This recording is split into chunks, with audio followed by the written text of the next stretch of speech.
For many people, owning property is a component of the American dream, whether they envision a comfortable house in the countryside or an upscale apartment in the city. Imagine it's the 60s and you are earning $5,600 a year, but the cost of an average house is just 2 times your yearly income at about $11,900. That would be like an average home today costing about $140,000. Since the average U.S. family income is $70,000, it would be a much better work-life balance for Americans with this ratio. However, today, the average home in the U.S. is over $400,000, and everyone in the house needs to work to survive, including your dog, who is running a paper route.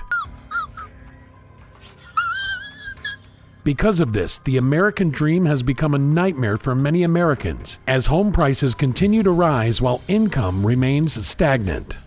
A recent study by Student Loan Hero examined how much more expensive things have become for young people today compared to previous generations. The findings are pretty surprising. They mentioned that while wages have increased for some people by 67% since 1970, the real issue is that the cost of living has grown even more rapidly. Rent prices, home prices, and college tuition have all surged drastically, making it difficult for us to keep up with the cost of living. Millennials and other generations are facing a difficult situation. Although wages have risen, it's not enough to cover the massive rise in living expenses. If you're feeling the pressure, you're certainly not the only one.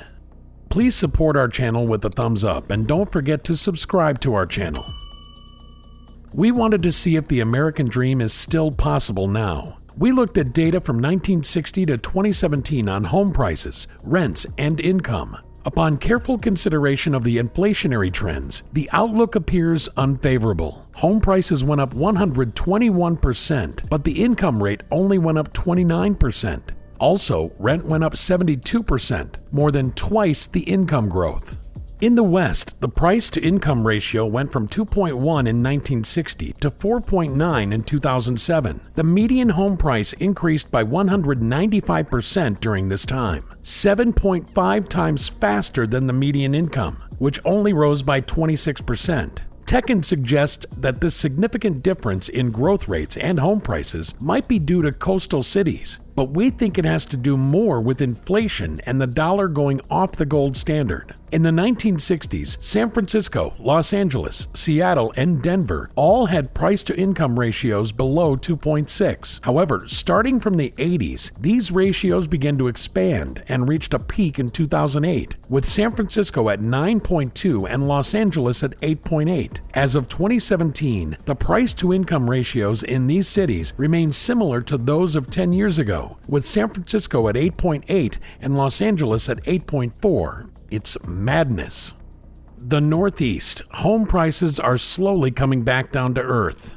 The Northeast includes Connecticut, Maine, Massachusetts, New Hampshire, New Jersey, New York, Pennsylvania, Rhode Island, and Vermont. During the 60s, the affordability of home ownership in the Northeast was notably high, characterized by a modest price-to-income ratio of 2.1. But things started to change in the 1980s, when home values began to rise faster than household income. By 1990, the price-to-income ratio had jumped to 3.7. The situation worsened around the 2008 financial crisis, reaching a peak price-to-income ratio of 4.6. Thankfully, it dropped a bit to 4.0 in 2017, but today seems to be closer to 6.2. However, a remarkable trend got our attention from 2000 to 2017. Home prices went up by 10% from 2000 to 2008 before the financial crisis hit. As expected, there was a 24% drop in home prices from 2008 to 2010 due to the situation, but another 18% increase in home prices from 2010 to 2017 was not expected, and even though at the same time household income went up by 9%, it didn't help much. This unexpected twist made the Northeast the second least affordable area, with home prices growing 4.2 times faster than income. The data from New York City confirmed the overall trend we saw in the Northeast. By 2017, the price-to-income ratio was 5.8 in New York City, and the median home prices had shot up by 184% since the 60s, compared to just a 54% increase in median household income. The statistics indicate that purchasing a house in New York City could impose significant financial strain. The housing values observed from 2010 to 2017 suggest the possibility of a more optimistic housing market ahead. However, not all coastal cities have seen a price change over the past few years. Take Boston, for example. Home prices rose by 24% between 2010 and 2017, after dropping by 25% during the financial crisis. The median home prices in Boston have increased 228% since 1960. On the other hand, the inland cities of Albany and Pittsburgh are more affordable when compared to their coastal counterparts. In 2017, the price-to-income ratios in these cities were 3.2 and 2.6 respectively. In Albany, the median home prices have increased by 132% since 1960. And it's not just home prices that have seen growth. Median household income has also increased by 50% since 1960. Higher than the national average, but still not enough to live as comfortably as they did in the 60s. In the Northeast, and specifically New York City, from 2010 to 2017, there was a 7% decrease in home prices, while household income increased by 14%. This had resulted in a closer alignment of the growth rates for these two factors, but a 7% decrease on an already way overly priced New York City housing market didn't seem to bring the cost of living down at all. In Pittsburgh, home ownership appears to be more achievable, as median home prices rose 64%, accompanied by a 31% increase in median household income over the years.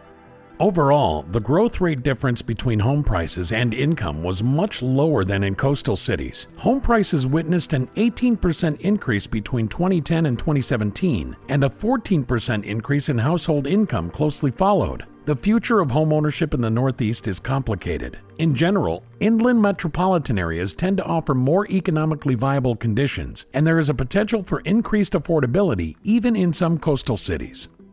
The South, still affordable, but for how long? The South includes Alabama, Arkansas, Delaware, D.C., Florida, Georgia, Kentucky, Louisiana, Maryland, Mississippi, North Carolina, Oklahoma, South Carolina, Tennessee, Texas, Virginia, and West Virginia.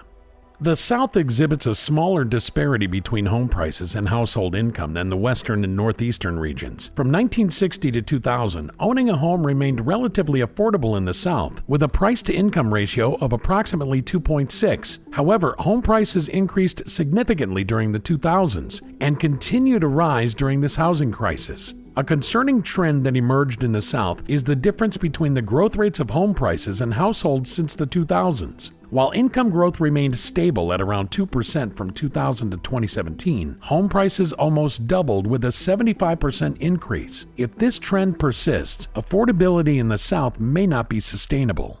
To verify if this difference in growth rates applies to particular metropolitan areas, we investigated Charlotte, North Carolina, Columbia, South Carolina, and Oklahoma City, Oklahoma. In 2000, the difference in growth rates between home prices and household income was 17%, 13%, and 23% for Charlotte, Columbia, and Oklahoma City. But by 2017, these differences increased to 66%, 56%, and 82%. Unfortunately, household income did not grow at the same rate, making these locations more expensive than in the past.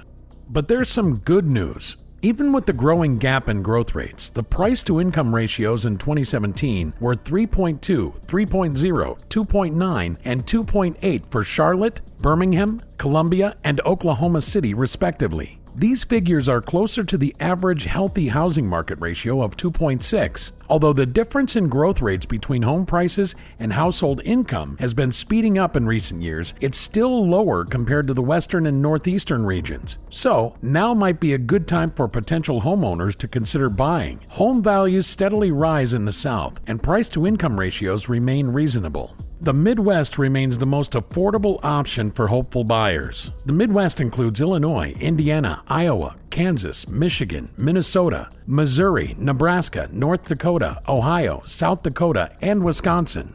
The Midwest is the only region of the United States where financial concerns are minimal. In 2017, the price of houses compared to people's income was lower in the Midwest than in other regions. Early in the 1960s, home prices in the Midwest increased while incomes remained relatively stable. Although this gap between home prices and income rates has widened since the 1990s, it's not as pronounced as in other regions.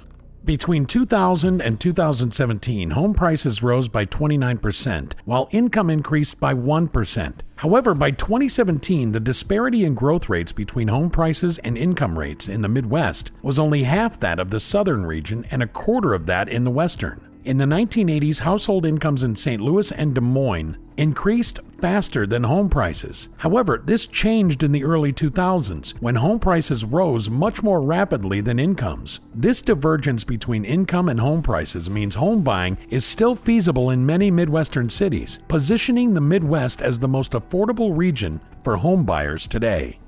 The cost of higher levels of education has also increased a lot. Going to a public university in 1987 used to cost around $1,490 per year, equivalent to $3,190 in today's money, according to Student Loan Hero. During the 2017-2018 academic year, students paid an average of $9,970 in tuition and fees. That's a whopping 212% increase compared to previous years. In 1987, students who went to private universities had to pay around $7,050, about $15,160 in today's currency. This cost increased by 129% from 2016 to 2017 to 2017 to 2018, reaching $34,740.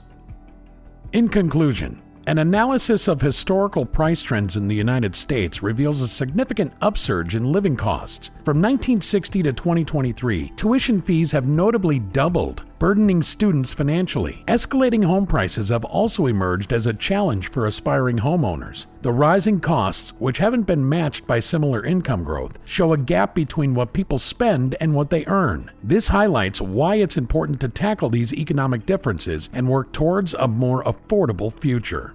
Thanks for watching. Please like, subscribe, and comment below, and watch this one as well.